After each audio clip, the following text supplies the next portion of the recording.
ஒரு அழகான கிராமம், பசுமையான வயல்கள், பறவைகளின் கீச்சு, காலை பனி.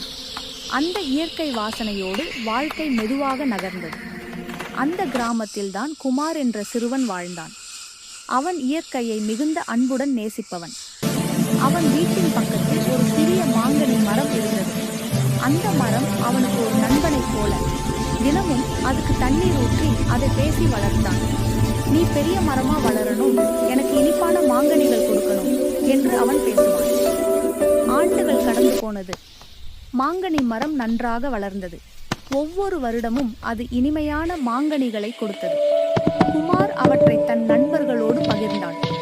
அந்த மரத்தின் கீழ் அவன் விளையாடிய நினைவுகள் அவன் மனதில் அழியாத தடம் விட்டன. ஆனால் காலம் மாற்றம் கொண்டது. குமார் பெரியவனானான். நகரம் சென்று வேலை பார்த்தான். மரம் மட்டும் அந்த கிராமத்திலேயே இருந்தது. அவன் வருகைக்காக காத்திருந்தது. மழையும் வெயிலும் தாங்கி வாடியிருந்தாலும் அது இன்னும் உயிருடன் இருந்தது. பல வருடங்கள் கழித்து குமார் வயதானவனாகி மீண்டும் தன் கிராமத்துக்கு வந்தான். அவன் தனது பழைய வீடு, தெருக்கள், தோட்டம் எல்லாம் மாறியிருந்தது.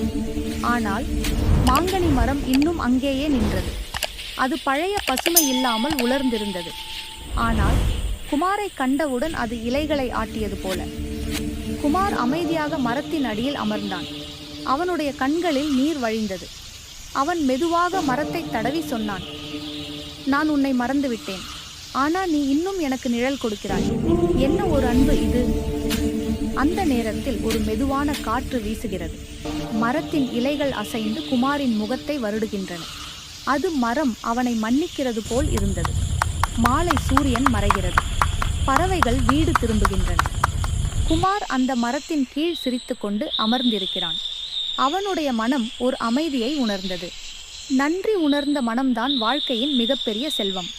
இந்த கதையிலிருந்து நாம் அறிவது, உன்னை மறந்து விட்டேன், நன்றி மறக்காத மனம், அதுதான் உண்மையான மனிதன். நீ இன்னும் எனக்கு நிழல் கொடுக்கிறாய்.